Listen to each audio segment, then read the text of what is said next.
परिचय दीजिए, जिनसे आप वेदांत पढ़ा उनका क्या नाम है, वो कहाँ रहते थे, आप कब उनसे मिले, कैसे आपका परिचय हुआ और आपके उनके भी जब मैं संबंध। वृंदावन में भागवत पढ़ने जी लगा, जी भागवत पढ़ाने वाले जो गुरुदेव थे वो व्याकरण के पंडित थे, अच्छे पंडित, जी और व्याकरण से संबंधित मेरे सारे प्रश्नों का उत्तर देते थे। भागवत के किसी श्लोक में कोई दिक्कत नहीं होती थी मुझे समझने में, खूब समझा मैंने। फिर भी मैंने भागवत श्लोकों के संदर्भ में उनसे बहुत से कठिन कठिन प्रश्न किए और वो समझ गए ये सारे प्रश्न वेदांत के हैं, इनको वेदांत से ही उत्तर मिल सकता। जी तब उन्होंने कहा कि आप न, पहले तो मैंने गुरु दीक्षा नहीं ली थी। जी जी श्रीमद् भागवत पढ़ने के लिए तो वैष्णव दीक्षा जरूरी है। जी वहाँ लिखा था विद्यालय में विष्णु दीक्षा भी नाधिकार कथा सर्वे, जिनको विष्णु दीक्षा नहीं मिली है वो भागवत नहीं सुन सकते। तो मेरे लिए भी मैंने समझा कि मुझे भी विष्णु दीक्षा लेनी होगी। जी तो किससे लिया जाए? उन्हीं से मैंने कहा कि आप ही मुझे दीक्षा दे दीजिए गुरु जी। वो बोले कि मैं नहीं देता हूँ। कौन देंगे? एक स्वामी जी हैं वो देंगे। एक स्वामी जी थे रघुनाथाचार्य नाम था उनका। क्या नाम था बोले? रघुनाथाचार्य जी। अच्छा, वृंदावन में आप किस विद्यालय में थे, उसका नाम स्मरण है क्या? विद्यालय श्रीमद् भागवत विद्यालय। अच्छा अच्छा, कहाँ पर था ये? गोल कुंज। अच्छा अच्छा, उस समय था, अब नहीं। अच्छा अच्छा, तो उनके पास श्री रघुनाथाचार्य के पास मैं गया। तो रघुनाथाचार्य जी वृंदावन में ही थे क्या? हाँ। अच्छा,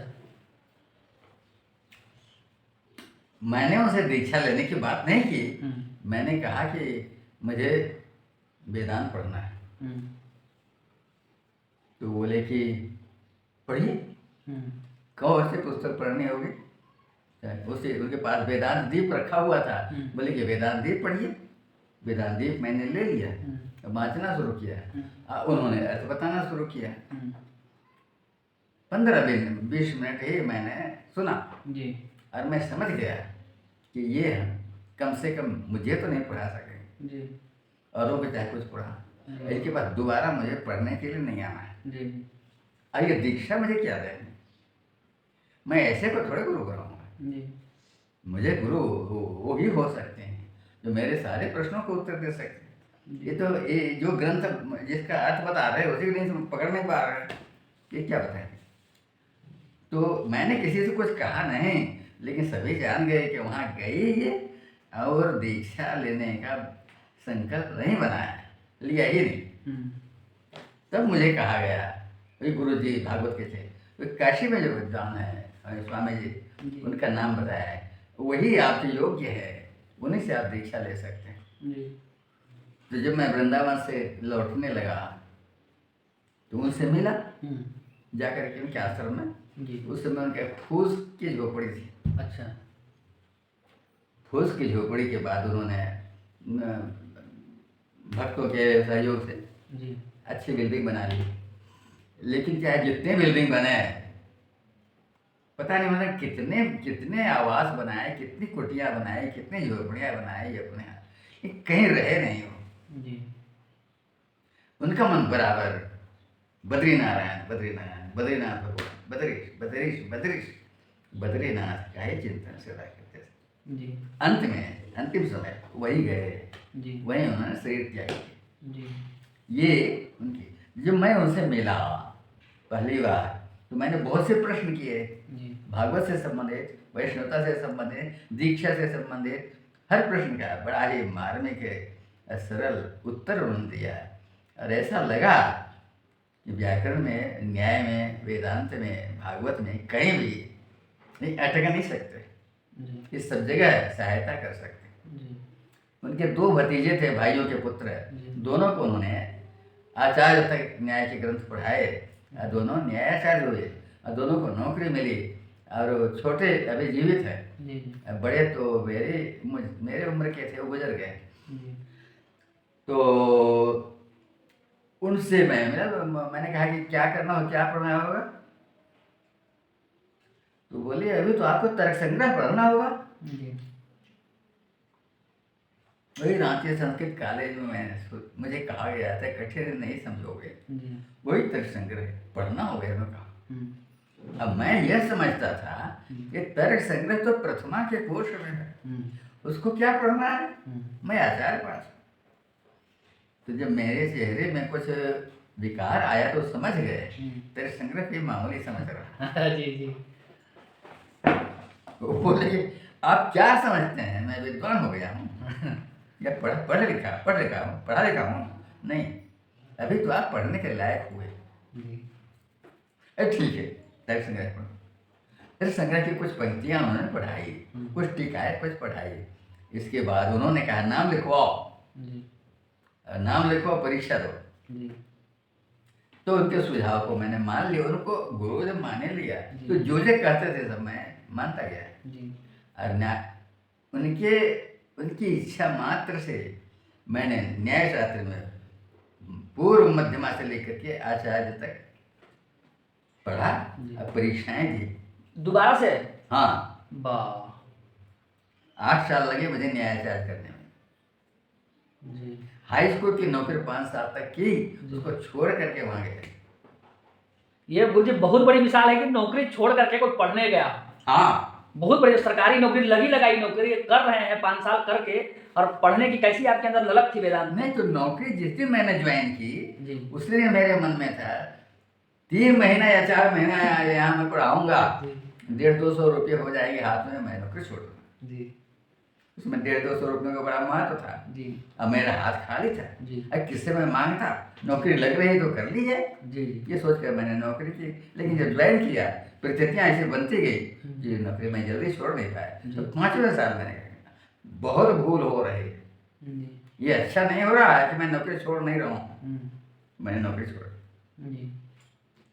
और मुझे स्वामी जी ने काशी में कह ही दिया था जी, अभी तो आपको ये पढ़ना है, न्याय पढ़ना है, तर्क संग्रह पढ़ना है, आचार्य तक न्याय करना है, तो आचार्य तक न्याय कर दिया। उनके भतीजे थे रामचंद्र त्रिपाठी, वशिष्ठ त्रिपाठी। रामचंद्र जी के तो मैं बहुत परेशान करता था जी। न्याय में बहुत पूछता था जी। और वो आचार्य पास थे या हो रहे थे, मैंने तो मध्यमा भी नहीं किया था, लेकिन प्रश्न ऐसे जटिल कर देता था कि सही उत्तर नहीं दे पाते थे। कई बार मैंने उनको डांटा, आप तो पागल है। गुरुपुत्र थे, उम्र में बराबर थे, न्याय शास्त्र थे, न्याय आचार्य थे। मैंने आप क्या थे, आप तो पागल।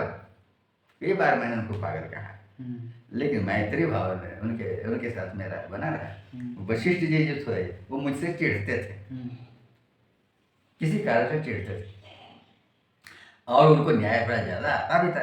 उनसे मैंने एक दो बार कुछ पूछा, लेकिन उत्तर देने में उनकी दिलचस्पी भी मैंने नहीं पाई, और वो व्याकरण नहीं जानते थे, इसलिए व्याकरण का ज्ञान न होने से मेरे प्रश्नों का उत्तर देना उनके लिए मुश्किल था।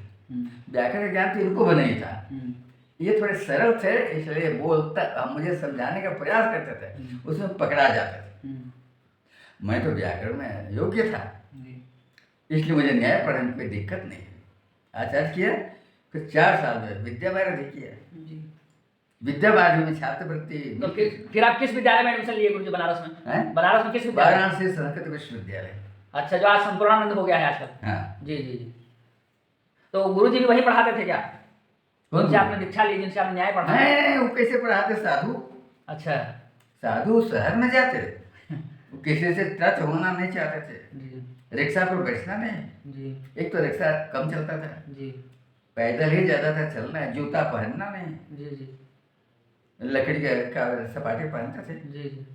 बहुत मुश्किल से कभी से वो एक ही काम से शहर में जाते थे।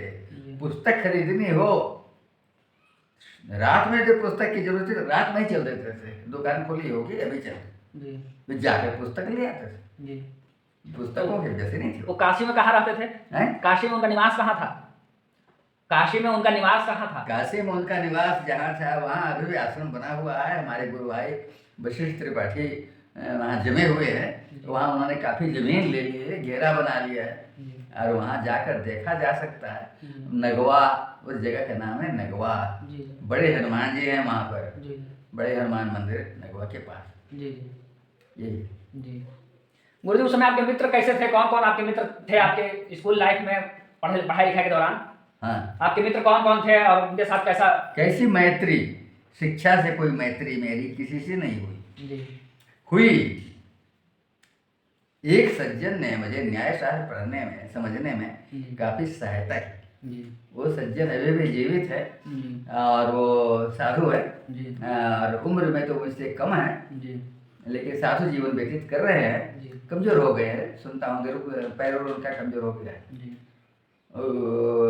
सरौती कोई जगह है ग्याजली के अंदर, वहाँ के महंत हैं, तो उनसे भी मैं मिला हूँ कई बार, मेरा सम्मान करते हैं। तो उनसे तो मैत्री हुई और जान पहचान बहुतों से हुई, लेकिन बौद्धिक स्तर तुल्य हो, शास्त्र चर्चा प्रेम से हो तो मैत्री हो, ऐसा नहीं हुआ ही नहीं। गुरुजी, उस समय आपका जो मन मिजाज कैसा, हंसमुख रहते थे या नित्य अध्ययन में रहना, कुछ शरारत करते थे नहीं करते थे? ऐसा भी किसी का प्रश्न है गुरु? क्या उस समय जैसे हम लोग अपने स्कूल लाइफ में बहुत शरारतें करते थे। क्या करते थे? शरारतें गुरुजी? शरारत मैं तो स्कूल से भाग करके बैग खाने भाग जाता था कई बार। तो ऐसा कुछ आप मतलब जीवन में कुछ रहा है? शरारती तो मैं बहुत था। ऐसी कोई घटना हो जाए गुरुजी? अरे बहुत शरारत की मैंने, शरारत में तो मैं शायद किसी से पीछे बचपन के खुराफात में ज़्यादातर घुसा मार देता था बड़े लोगों। मजाक में जो बहनों वगैरह नाता में पढ़ते थे उनको घुसा मार देता था, यही करता था और कोई खास खुराफात नहीं करता था। जी।